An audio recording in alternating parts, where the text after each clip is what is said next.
네, 오늘은 그 에센스 두 번째 시간 예배에 대해서 함께 나누겠습니다. 우리가 에센스라는 단어가 본질이라는 뜻입니다. 기독교의 본질에 대해서 함께 좀 살펴보는 시간들을 지난주부터 갖고 있는데, 지난주 설교 다 기억하시죠? 네, 주일에 대해서 나눴습니다. 주일에 대해서 이야기하면서 주일은 안식일이 아니다라고 하는 진리를 이야기했습니다. 여러분, 우리가 그동안 주일과 안식일을 혼동하는 그런 오해들을 갖고 있었습니다. 만약에 우리가 주일을 안식일로 여기고 신앙생활을 해왔다면 당신은 유대교로 돌아가고 있었던 아주 심각한 성경적 오류를 행하고 있었던 것입니다. 근데 이게 우리 안에 깊이 들어와 있었고, 마치 구약시대의 안식일처럼 우리를 짓누르는 율법의 하나로 주일을 지켜왔다, 이런 거죠. 주일 지키지 않으면 찝찝하다, 주일에 교회 안 가면 뭔가 벌 받을 것 같다, 이런 생각들을 하는 사람들이 종종 있습니다. 그런데 그것은 진리가 아니고 우리 안에 율법주의라고 하는 사탄이 만들어 놓은 하나의 함정이다라고 했습니다. 그러면 안식일과 주일은 별개의 문제다라고 말씀을 드렸어요. 제가 그러면서 이제 역사에 대한 이야기, 교회사에 대한 이야기 하면서 결국은 안식일 엄수교리라고 하는 토마스 아퀴나스의 신학이 중세 교회의 어떤 안식일을 다시 주일이 안식일이다라고 선포하면서 사실 오늘날까지 그 영향이 이어져 왔다라고 볼 수 있는데, 사실은 예수님은 안식일을 정면으로 거스르셨고 정면으로 충돌하시면서 안식일의 본질이 뭐냐? 안식일의 본질이 뭐예요? 예수 그리스도이세요. 예수 그리스도께서 이 땅에 오셔서 안식일이 바라보고 있는 그 안식을 회복하셨습니다. 그게 하나님의 나라입니다. 그래서 예수님이 이 땅에 오시고 나서부터는요, 그림자였던 그 안식일은 이제는 폐지되었어요. 그래서 우리가 다시 안식일을 지켜야 된다라고 말하는 것은요, 다시 그 초등학문으로 돌아가야 된다라고 말하는 것과 똑같다라는 거죠. 그래서 우리가 주일에 모이는 이유가 뭐예요? 안식 후 첫날 예수님이 부활하신 날을 기념하고, 그래서 교회가 공예배를 모일 수 있는 날을 정해야 되는데, 가장 적절하고 가장 좋은 영적 의미를 가졌던 날이 바로 썬데이, 이 주일이기 때문입니다. 근데 사실은 더 엄밀히 말하면 우리의 모든 날이 안식일이 되어버렸어요. 예수님이 오셔서 우리가 일주일에 한 번 주일로 모이고 있지만, 사실은 더 엄밀하게 얘기하면 우리의 모든 7일이 365일이 주일입니다. 우리의 모든 것이 다 주님의 것입니다. 아멘이십니까? 자, 그래서 주일날 사실은 안식일이 아니다, 우리에게 자유를 주셨다, 무거운 율법의 짐 아래에 놓여 있지 않다, 우린 자유를 얻은 자다라고 이야기했습니다. 그러면서 그러면 우리 멋대로 살아도 되는가? 사도 바울 뭐라고 얘기합니까? 우리가 자유를 받았지만 그 자유로 하나님을 섬기는 데 사용해야 될 것이다 라고 했습니다. 그렇다면 우리에게 있는 이 자유를 가지고 우리의 모든 것을 하나님께 올려드리는 것이 마땅해요. 그래서 초대교회는 주일만 모인 게 아니고 날마다 모였답니다. 모이기를 패하는 어떤 사람들이 있었어요. 자, 안 모여도 돼 라고 말하는 사람들이 있었습니다. 그런데 그런 사람들의 습관을 따라가지 않고 오직 날마다 성전에 모이고 날마다 떡을 떼며 각 가정에서 모여서 예배하고 교제하고 그렇게 함께 모이는 삶의 방식을 살았어요. 그러니까 일주일에 한 번 모여야 돼의 차원이 아니라 그냥 우리의 삶 전체를 하나님 나라를 위해서 내어드렸다, 이 말입니다. 오늘은 이 예배에 대해서 여러분들과 함께 나눌 텐데, 많은 사람들에게 그 교회에게 있어서 가장 중요한 게 뭡니까? 라고 묻는다면, 뭐 신앙생활 오래 했든 얼마 안 됐든 단연코 예배, 이렇게 얘기할 겁니다. 왜냐하면 우리 교회에서 예배만 하는 것은 아니에요. 많은 걸 합니다. 뭐 구제도 하고 선교도 하고 복음 전도도 하고 수많은 일들을 하는데, 왜 교회는 어떤 곳입니까? 라고 하면 예배라고 말할까요? 그것이 가장 중요한 일이기 때문에 그래요. 그래서 여러분, 우리 기독교에 있어서 우리는 타협할 수 없는, 타협되어서도 안 되는 가장 중요한 본질적 개념은 뭐냐면 예배예요.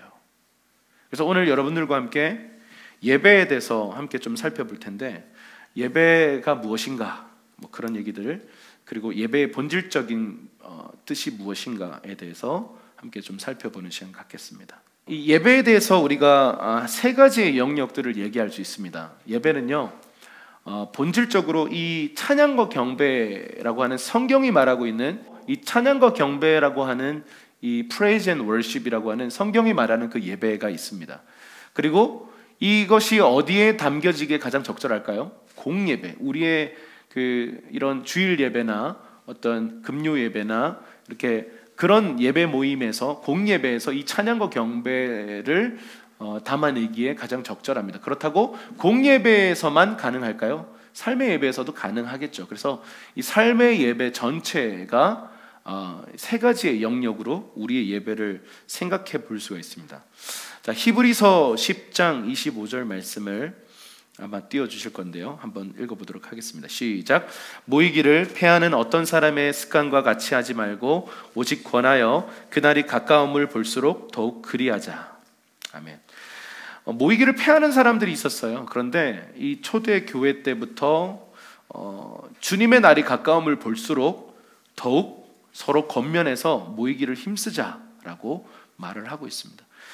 우리가 방금 봤던 그 그림에서 이 공예배와 이 삶의 예배는 불가분의 관계에 있습니다. 굉장히 밀접한 상호보완적, 상호작용을 하는 그런 관계에 있는데요.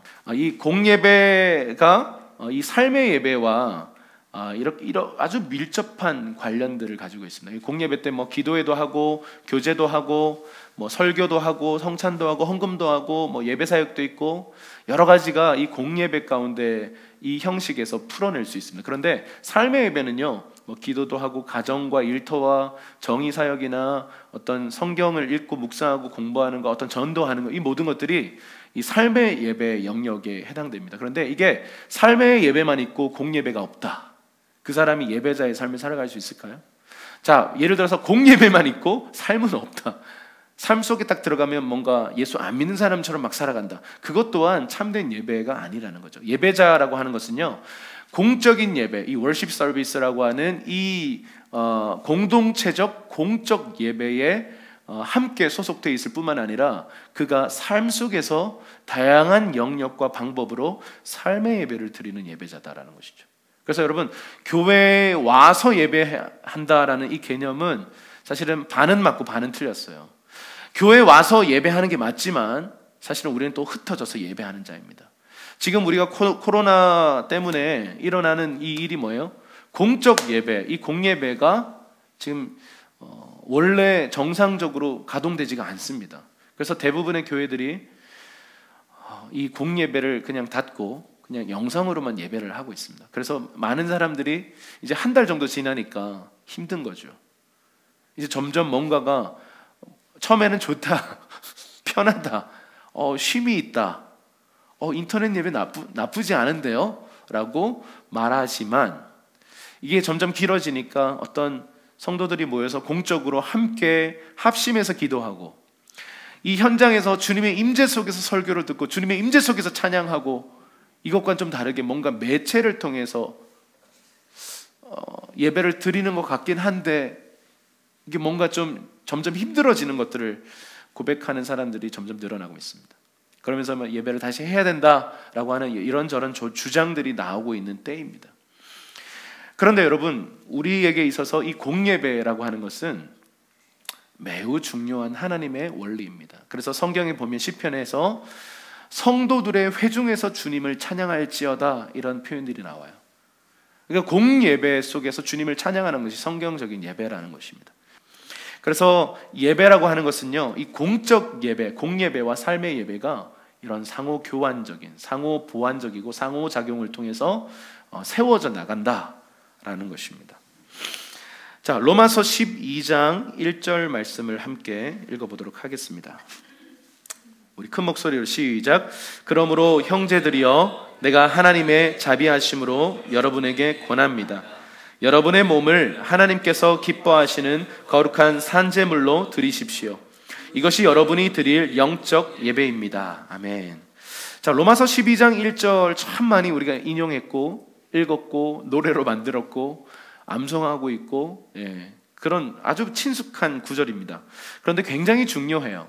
로마서는요, 앞부분에 이 교리적인 부분들이 있습니다. 1장부터 11장 끝까지 교리에 대한 내용을 갖고 있어요.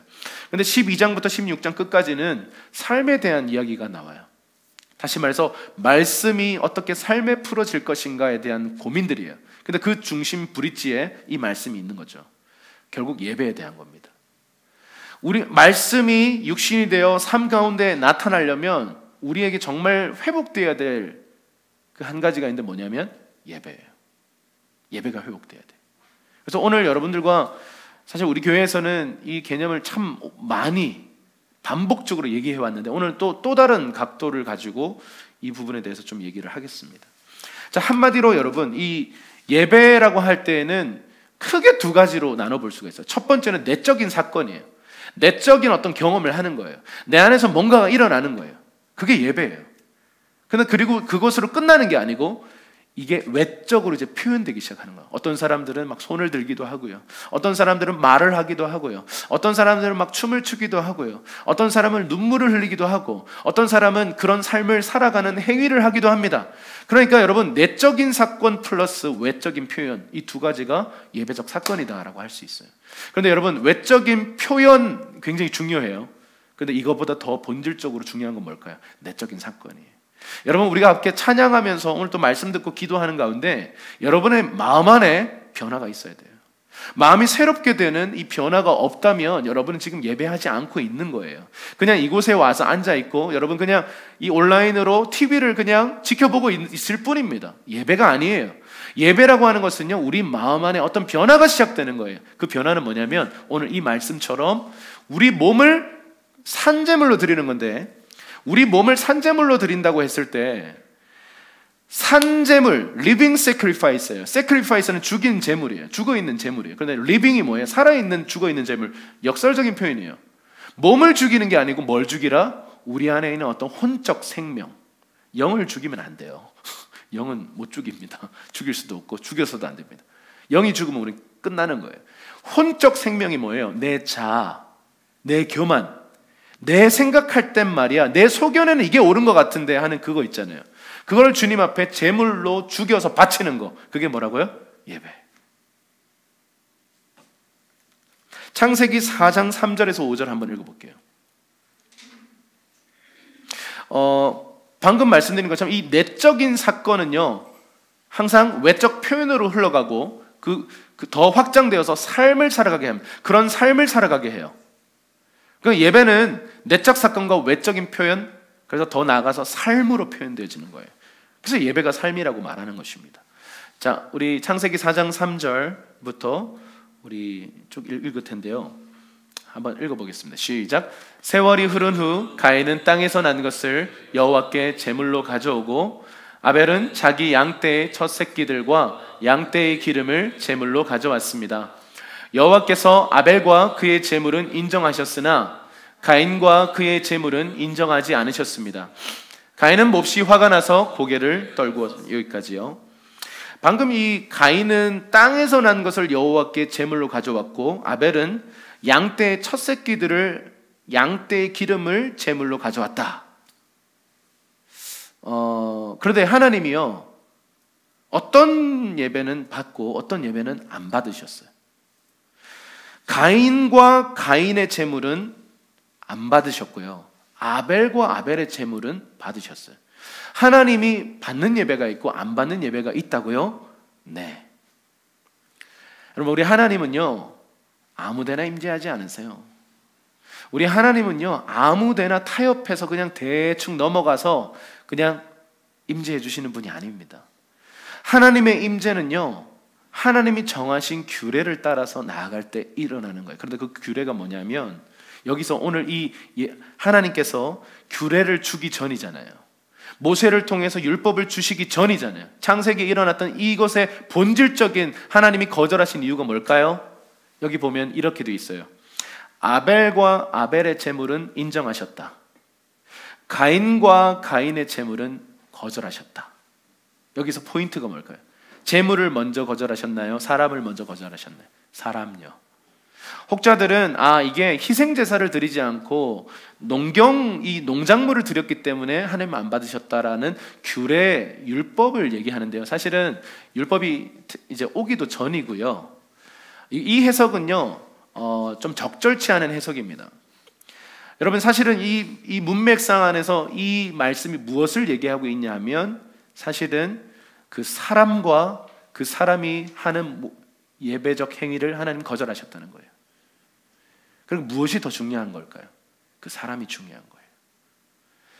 여러분, 예배적 삶을 살지 않고 하나님을 완전 무시하는 삶을 살다가 예배적 형식 갖췄다고 하는 그 예배 받으실까요? 안 받으세요. 그건 예배가 아닙니다. 예배라고 하는 것은 내적인 사건이 일어나서 그것이 외적으로 표현되고 그 삶을 살아가는 거라고 말씀드렸어요. 그래서 일주일 동안 내 맘대로 그냥 하나님 무시하고 막 그렇게 살다가 여기 와서 뭔가 형식을 갖추는 형식에 같이 동참했다고 하나님 내 예배를 받으신다? No. 하나님 그렇게 얘기하지 않고 있겠어요. 거절하세요. 여러분, 때로는요, 이런 하나님의 거절을 통해서 우리가 회개로 나아갈 수가 있어요. 지금 우리는 상실을 경험하고 있어요. 지금 우리가 이 공예배를 모일 수 없는 어떤 강제적인 멈춤을 경험하고 있다고요. 여러분, 우리는 이런 상실과 결핍의 시즌을 살아갈 때 우리는, 여러분, 때로는 이게 축복이 돼요. 하나님의 이 거절 앞에 여러분, 우리 인생 안에 고난이 오고 하나님이 막 기도 응답 안 들어주시고 이때 많은 사람들이 원망하고 불평해요. 그런데 여기서 하나님이 기대하시는 게 한 개 있어요. 너 회개했으면 좋겠다. 너의 잘못된 기준을 버렸으면 좋겠다. 네가 본질로 돌아왔으면 좋겠다. 하나님 우리를 향해 그걸 기대하고 계시는데 우리는 자꾸 이거 달라니까요? 왜 안 주세요? 라고 사실은 화를 내고 있을지도 몰라요. 여러분, 가인 보세요. 몹시 화가 났어요. 그리고 나서 무슨 짓을 해요? 동생 아벨을 죽이는 인류 최초의 살인사건이 여기서 일어납니다. 가인은 이런 영을 갖고 사는 사람이었다고요.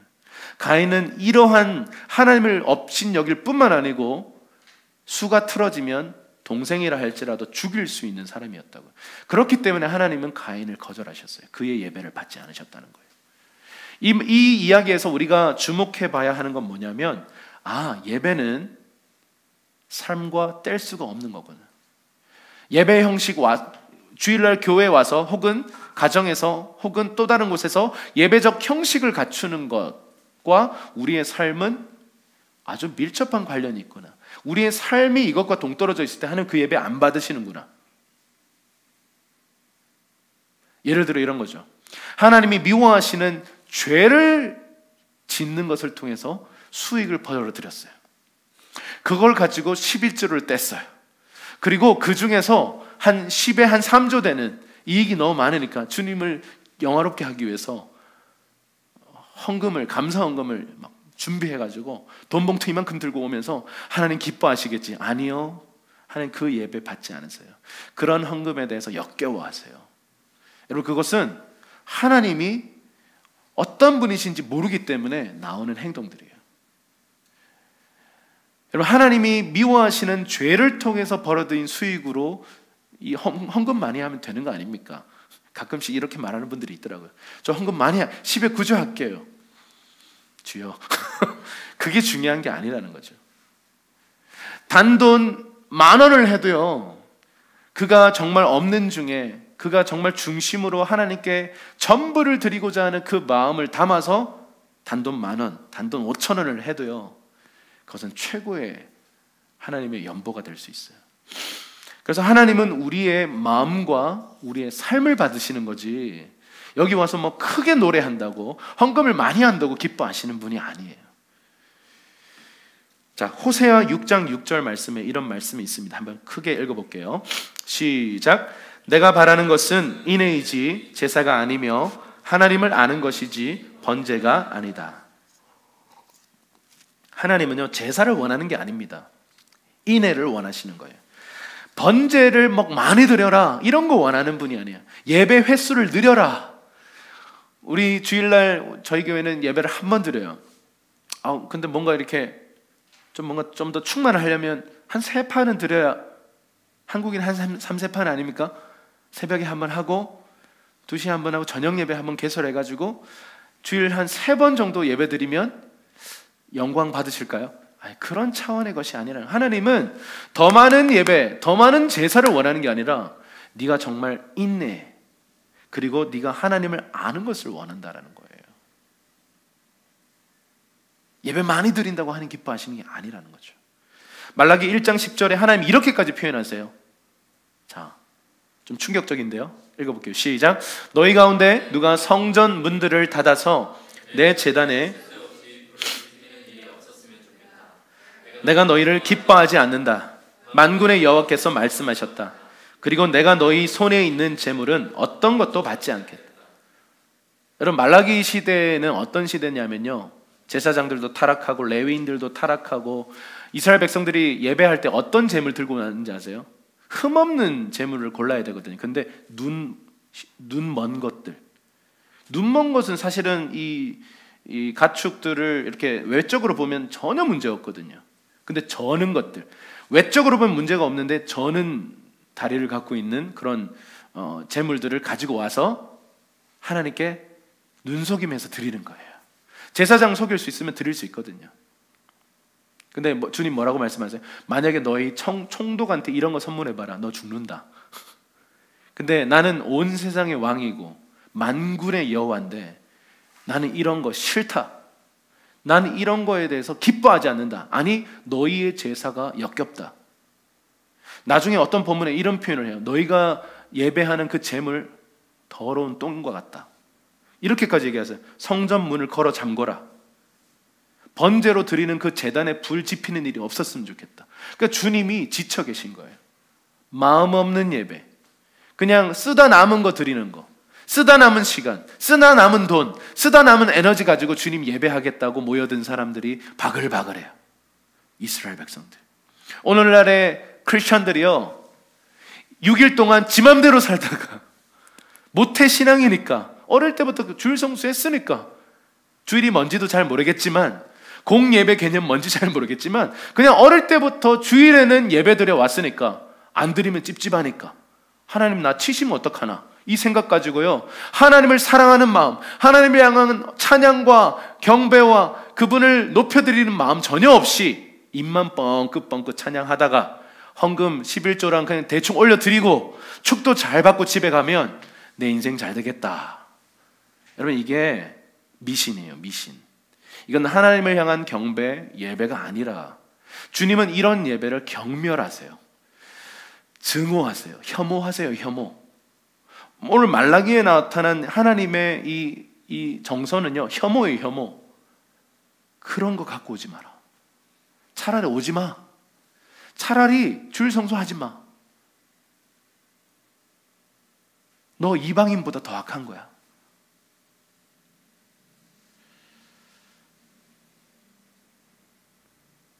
하나님은 제사에 목마르신 분이 아니에요. 몇천 명의 성가대가 주님을 막 화려하게 찬양을 해도요, 만약에 그들의 중심이 흐트러져 있고 중심이 없고 그냥 형식만 갖추는 것이라면 하나님 정말 그런 찬양, 그런 예배 정말 싫어하세요. 예수님이 성전에 들어갔을 때만 폭력 쓰신 거 아세요? 예수님 평생에 폭력을 쓰신 적이 없어요. 그런데 예수님 처음으로 폭력을 휘두르신 적이 있어요. 성전에 들어갔는데 그 안에 매점매석하고, 특히 이방인의 뜰이었어요. 이방인의 뜰을요, 선민의식이 가득한 이스라엘 백성들이 뭘로 만들었냐면 시장으로 만들어놨어. 그냥 편하게 와서 여기서 재물 사서 드리는 거예요.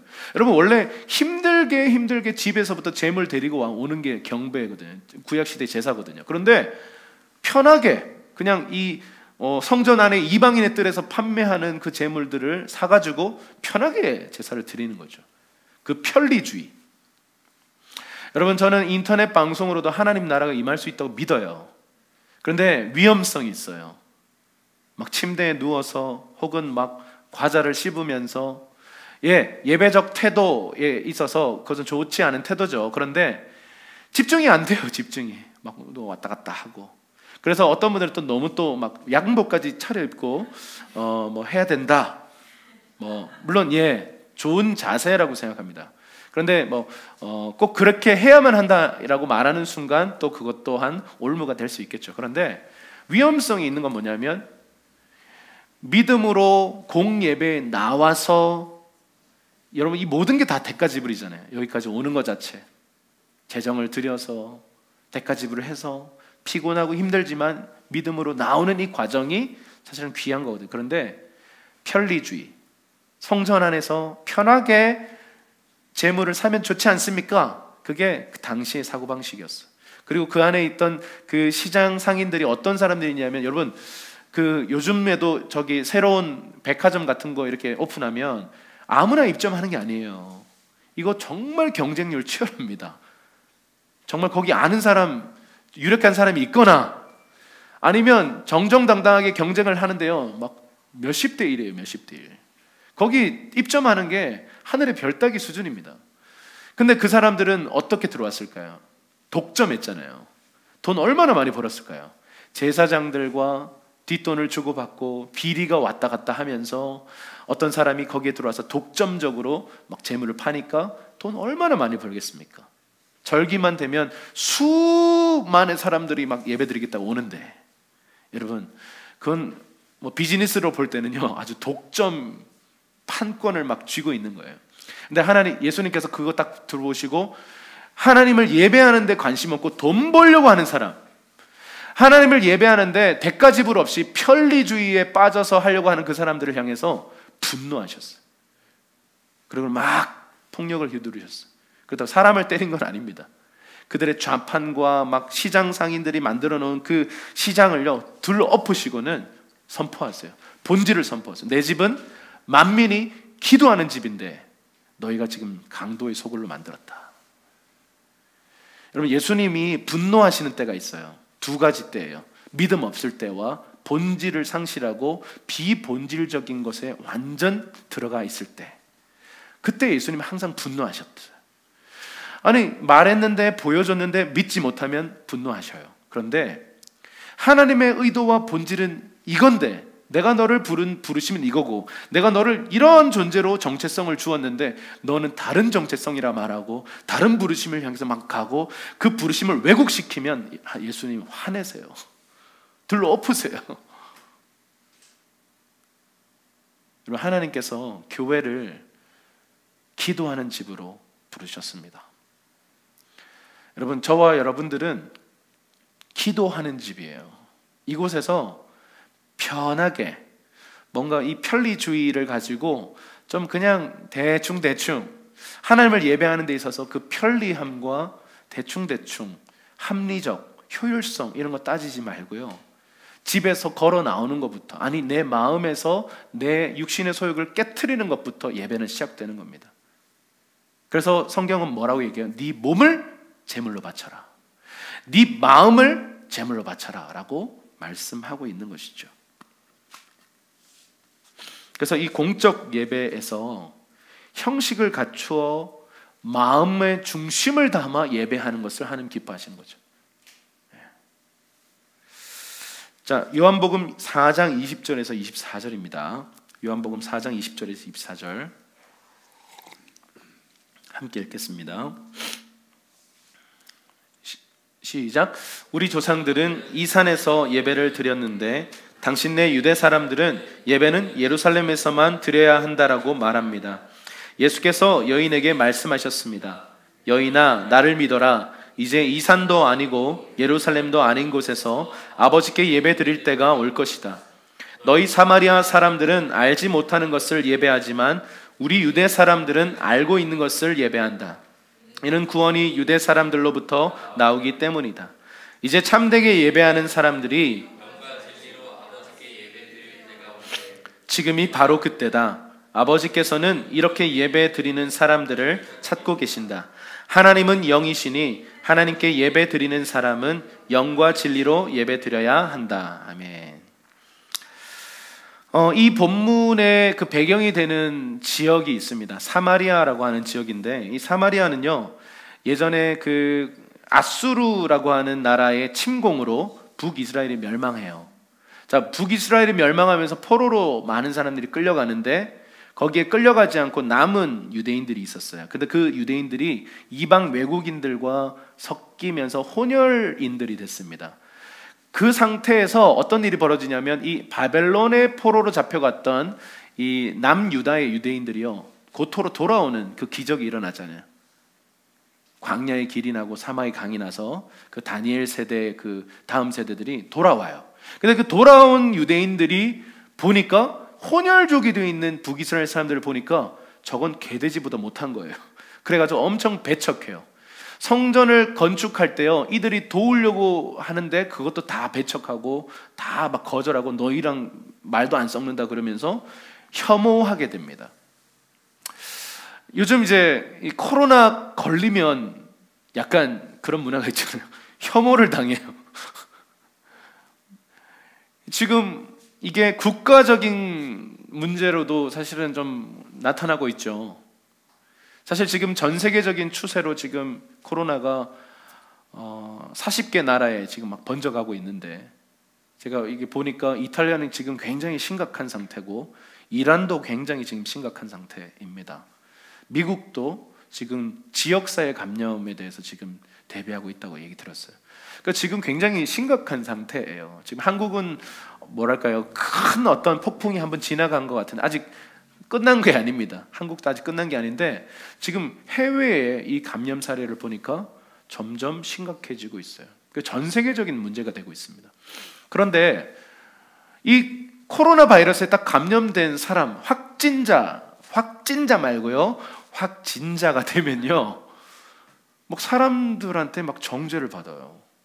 그 사람 동선 다 오픈되고 그 사람한테 엄청난 욕설과 일반 시민들, 누군지도 모르는 사람들에게 욕을 먹어요. 만약 그게 단체라면 그 단체 엄청 욕 먹어요. 이번에 가장 욕 먹은 집단이 있는데, 물론 이제 살짝 통쾌함도 있긴 한데요. 이렇게 그 신천지가 굉장히 욕을 먹었는데 사실은 이게 분노와 혐오로 가고 있어요. 근데 그게 신천지를 넘어서서 또 다른 누군가가, 또 다른 어떤 교회가, 또 다른 어떤 누군가가 이렇게 막 확진됐을 때 혐오하는 그런 문화들이 있는데, 사실 이것은 굉장히 위험한 문화입니다. 책임을 전가해서 그 사람을 향해서 막 분노와 어떤 막 정죄의 화살을 막 던져야 직성이 풀리는 게 사실 우리 인간이에요. 그런 면에서 보면 이 사마리아 사람들은 이런 유대인들에게 혐오의 대상이었어요. 정죄의 대상이었어요. 이방인보다 더 악하다 이렇게 생각했어요. 그런데 우리 예수님이 그 시대의 통념을 뒤집는 이야기를 많이 하셨잖아요. 오늘도 여기 보면 굳이 안 가도 되는, 보통 유대인들은 다 돌아서 가는, 피해가는 사마리아를 정면으로 가세요. 그리고 또 왜 선한 사마리아인의 비유라는 그런 이야기를 보면 그 이야기의 주인공이 누구예요? 사마리아인이에요. 강도 만난 자의 참된 이웃이 누구냐라고 했을 때 유대인 중에 레위인도 제사장도 아니고 결국 그 선한 사마리아인이 진짜 이웃이었잖아요.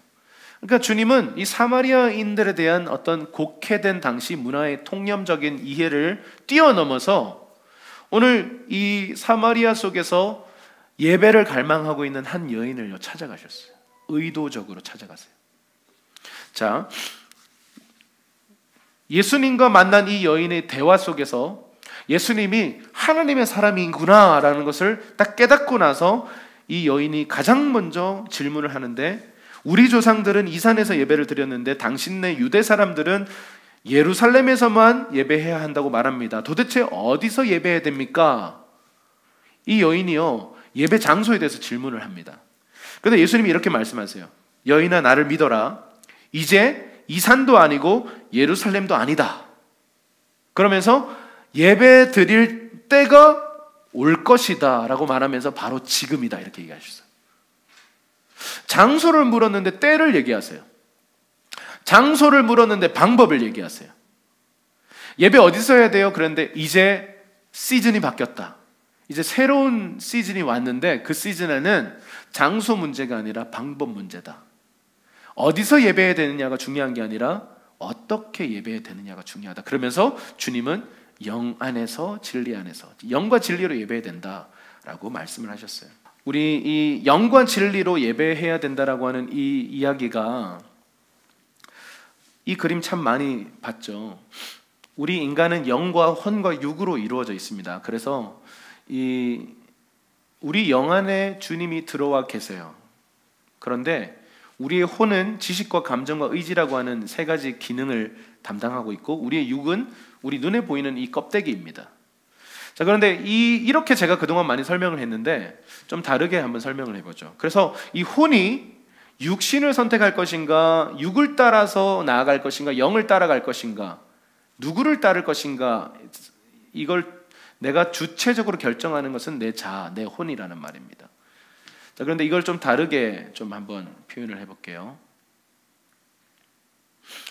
이 영혼육을 이렇게 한번 생각해 보십시다. 영이 있고요. 우리 인간 안에 영과 혼과 육이 있어요. 그런데 우리 인간 안에 이러한 요소들이 있는데 환경적인 것과 누군가의 말이나 미디어를 통해서, 사실 오감이라고 하는 우리 육신의 어떤 통로를 통해서 어떤 정보가 탁 들어와요. 그러면 여러분 이런 거죠. 누가 지나가다가 이렇게 내 뒤통수를 탁 때렸어요. 그리고는 아니네 이랬어요. 철수야! 그러고 탁 이렇게 뒤통수를 때리고는 내 얼굴을 보더니 아니네, 죄송합니다 하고 지나갔어요. 그럼 여러분 머리가 아프죠? 그런데 머리만 아픕니까? 여러분의 감정이 이제 분노가 일어나고, 그러면 어떤 의지가 일어나죠? 확 그냥 막 그냥 이렇게 뭔가를 갚아주고 싶은 이런 생각이 듭니다. 그리고 온갖 지식, 내가 이소룡 권법을 배웠으니까 지금 이렇게 칠까, 별 생각이 다 들 겁니다. 그게 뭐냐면 외부에서 들어온 누군가의 말, 누군가의 어떤 물리적인 어떤 힘 때문에 육신이 아파요. 그런데 혼도 아픈 거예요. 우리 마음도 아파지는 거죠. 우리 마음 안에 막 분노가 일어나고 막 영향을 주더라는 것입니다. 그런데 거듭난 사람의 영, 여러분 이것은 굉장히 중요한데, 우리의 영이 거듭났습니다. 믿으십니까?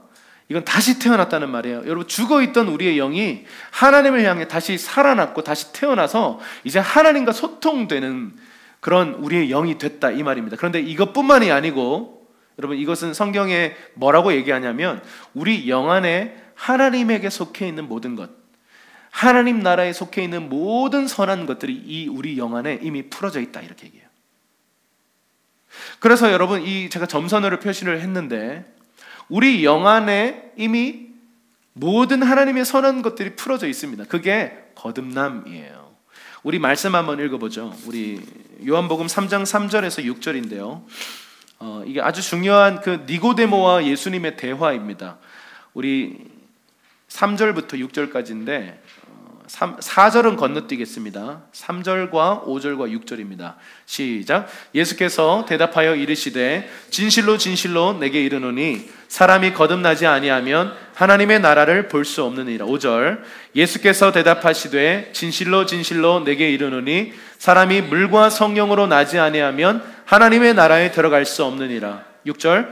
육으로 난 것은 육이요 영으로 난 것은 영이니. 아까 다시 그 그림.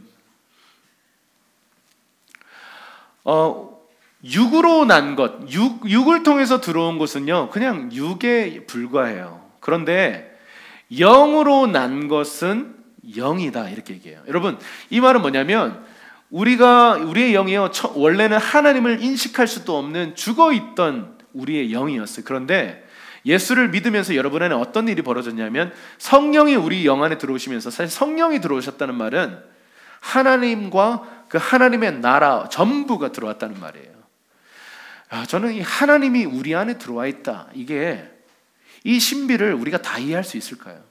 근데 우리가 정말 속고 있는 건 뭐냐면요, 마치 내 안에 하나님이 없다라는 착각과 거짓말에 속아서 사탄이 그런 속임을 통해서 한 사람의 인생을 묶어버립니다. 실패자로 만들어버려요.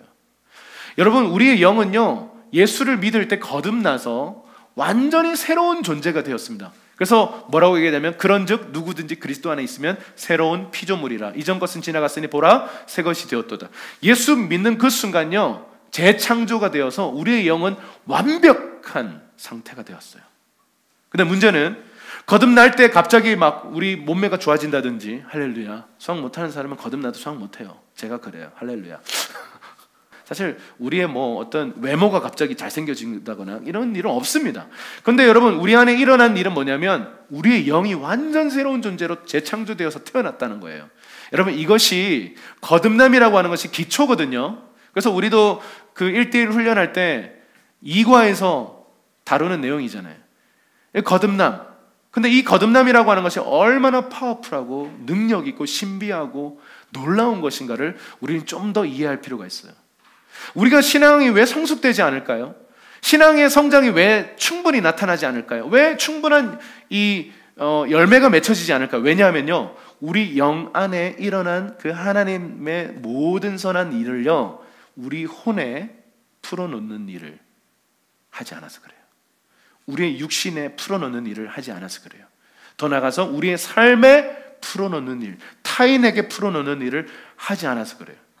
신앙생활이 뭐예요? 우리 영 안에 이미 이루어진 완벽한 복음, 완전한 그 하나님 나라를 우리의 지식과 감정과 의지와 우리의 육신과 우리의 가정과 우리의 삶의 영역에 풀어놓는 것이 신앙생활이에요. 그런데 문제는 이걸 안 하는 거예요. 내 혼이 그냥 육을 따라 행하고, 누군가의 말 때문에 막 힘들어하고, 어떤 환경 때문에 힘들어하고, 미디어 때문에 두려워하고, 이게 대부분의 신앙생활 하는 사람들의 모습이라는 거죠.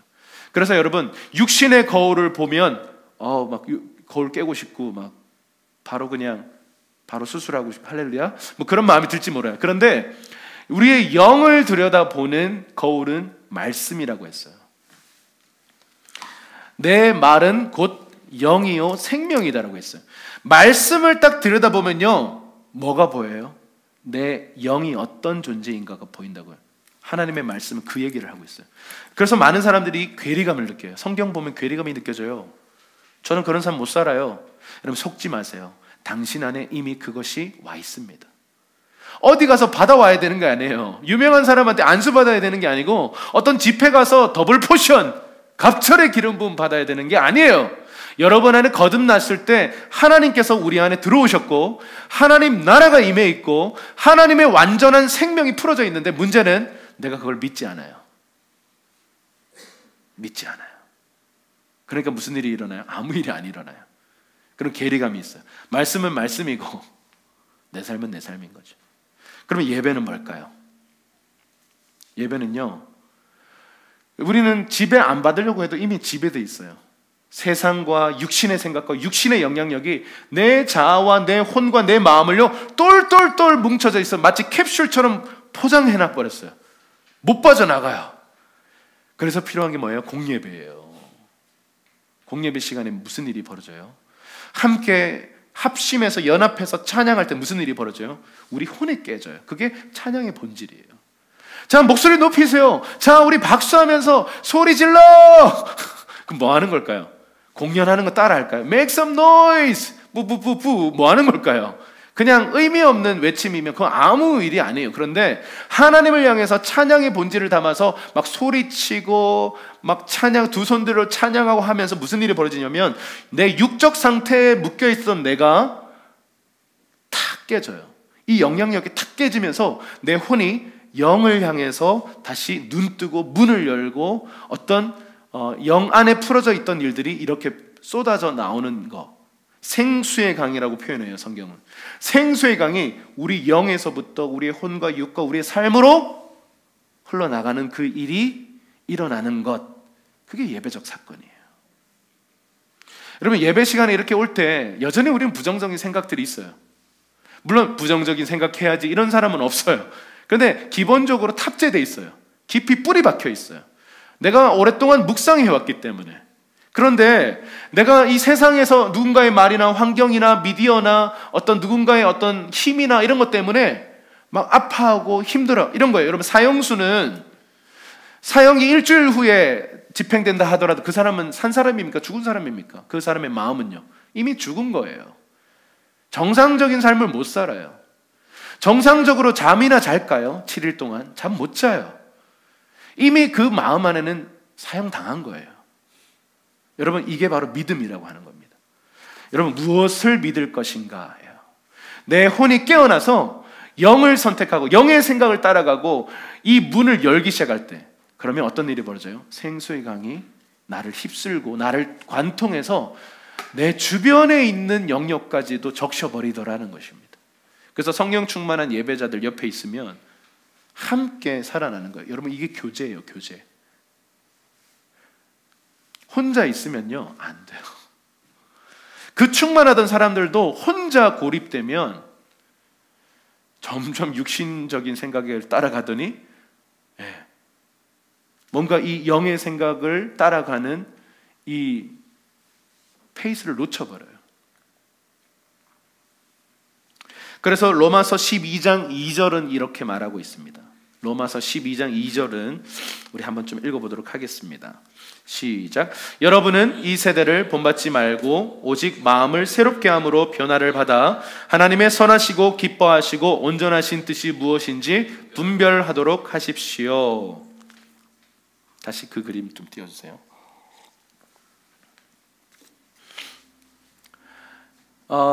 우리의 마음, 이 혼의 영역에 대한 이야기입니다. 이 세대를 본받지 말라는 건 뭐예요? 이 세상으로부터 들어오는 이 모든 영향력을 따라가지 말고 어떻게 하라고요? 마음을 새롭게 하래요. 우리가 지난 몇 주 전에 이 얘기를 했었습니다. 우리 마음을 새롭게 하는 것. 여러분, 여기서 이제 영어 성경에 보면 마인드라고 되어 있어요. 생각이라고 되어 있어요. 우리의 생각을 새롭게 고치는 것. 이 헬라어로는 누스라는 단어인데 우리의 어떤 생각의 영역, 지식과 감정과 의지의 이 영역을요 새롭게 털어버려야 돼요. 그래서 우리는 계속해서 고착돼요. 육적인 지식, 어떤 소욕으로 계속 우리는 가게 돼 있어요. 그런데 마음을 새롭게 하는 이 과정을 계속 하다 보면 무슨 일이 벌어져요? 변화가 일어나요. 여기서 변화라고 하는 단어가 트랜스포메이션이에요. 누에 꼬치가 애벌레가 나비가 되는 과정을 말하는 겁니다. 여러분, 애벌레는 정말 볼품없어요. 그런데 나비가 되어서 훨훨 날아다니면 정말 아름답잖아요. 그러니까 이 누에고치의 원래 모습은 뭐예요? 나비예요. 여러분, 우리 영 안에 이미 나비가 있어요. 그런데 내 상태는 애벌레예요. 그리고 사람들도 넌 애벌레야, 나에게 거짓 정체성을 넣어줘요. 넌 죄인이야, 넌 쓰레기야. 내가 봐도 내가 쓰레기야. 근데 여러분, 우리가 인정해야 하는 사실은 뭐냐면 내 영 안에 이미 나비가 있다고요. 그러면 내 혼이 이걸 선택할 것인가, 이걸 선택할 것인가요? 수도꼭지를 틀어가지고 생수의 강이 나오고 있는데 내가 결정권을 쥐고 있다고요. 수도꼭지를 열어줄 수도 있고 그냥 더 틀어 잠글 수도 있어요. 신앙생활이 뭐라고요? 예배가 뭐라고요? 수도꼭지를 열어버리는 거예요. 부흥이 먼저 하세요. 이 수도꼭지를요 부숴버리는 거예요. 그냥 터져 나오는 거예요. 막 터져 나와서요 침수가 일어나고 막 물바다가 돼버리는, 이게 부흥입니다. 한 사람이 자신의 자아를 완벽하게 깨트릴 수 있다면 성령이 그 사람을 통로 삼아서 부흥을 일으키실 수 있어요. 길선주 장로님이 그렇게 했어요.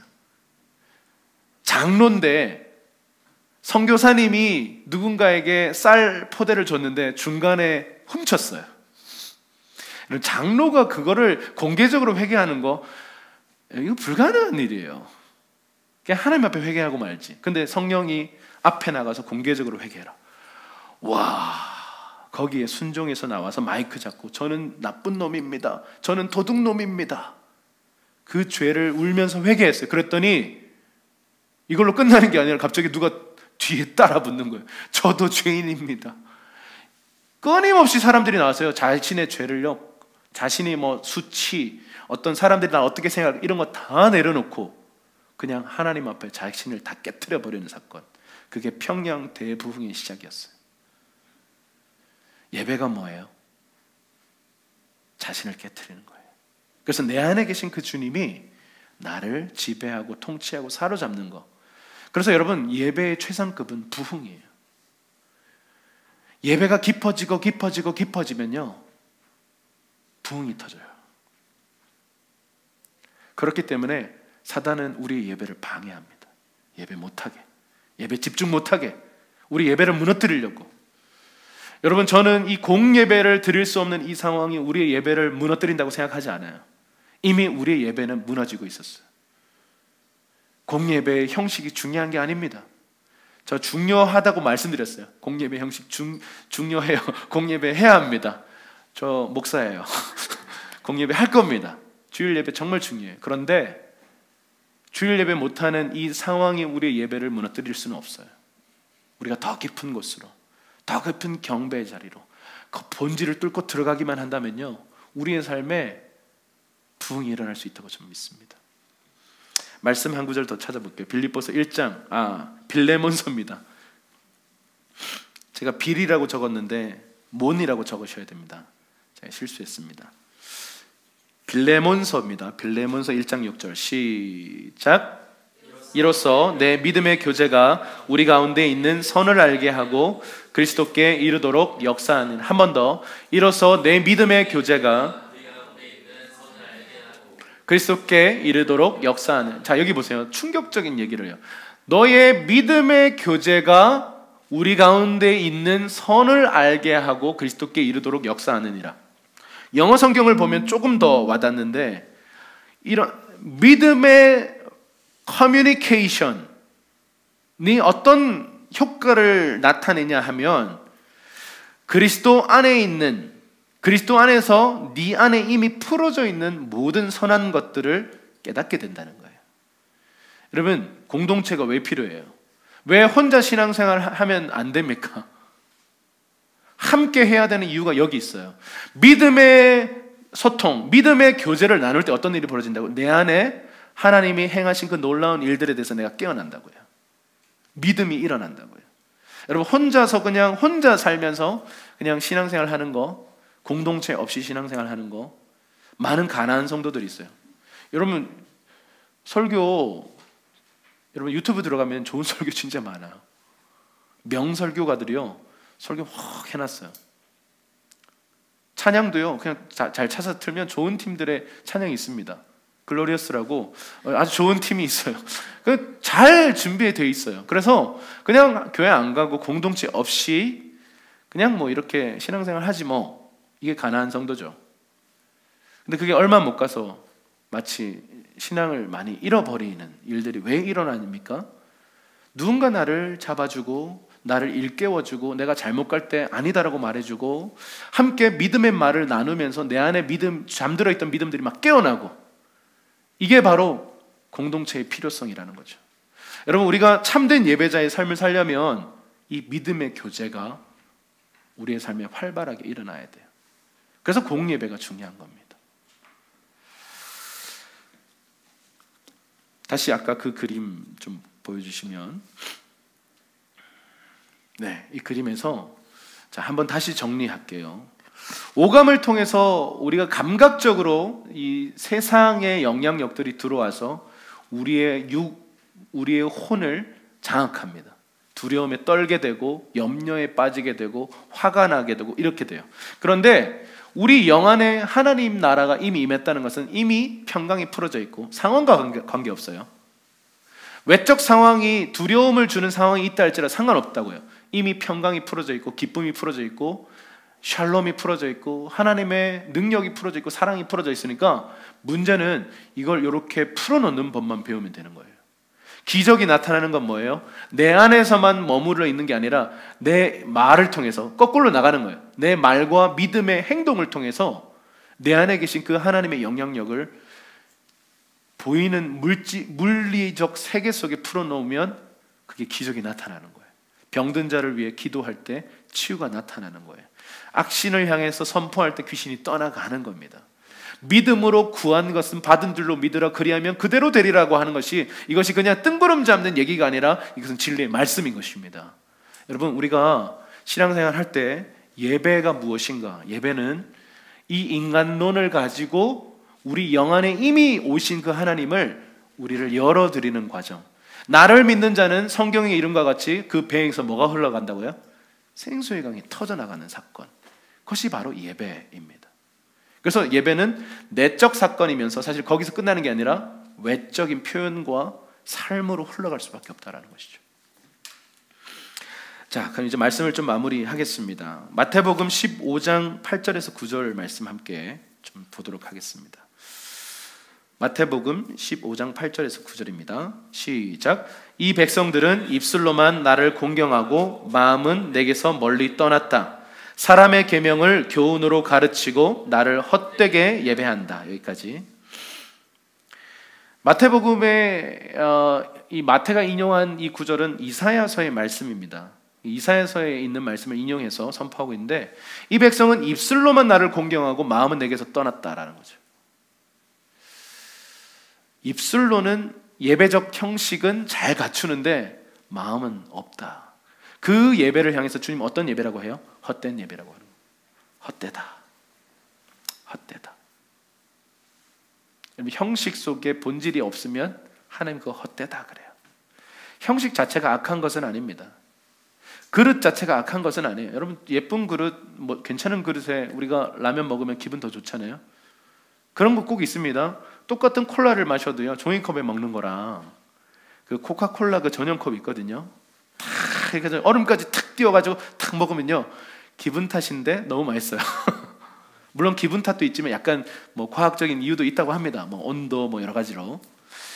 여러분, 형식이 잘 갖추는 거 좋은 거예요. 나쁜 거예요. 그런데 하나님이 싫어하는 건 뭐냐면 형식만 있고 그 안에 본질 빠진 거.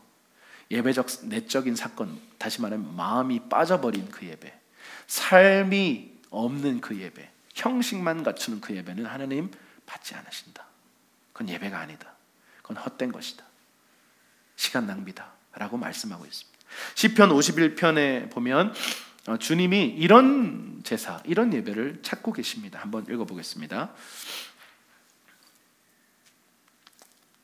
시작. 주께서는 제사를 기뻐하지 아니하시나니 그렇지 아니하면 내가 드렸을 것이라. 주는 번제를 기뻐하지 아니하시나이다. 하나님께서 구하시는 제사는 상한 심령이라. 하나님이여 상하고 통회하는 마음을 주께서 멸시하지 아니하시리이다. 그러니까 주님께서 찾으시는 예배는 어떤 예배라고 하죠? 상한 심령. 상한 심령은 영어로 보면 broken spirit, broken heart. 마음을 깨트리는 것. 아까 그 그림 다시 한번.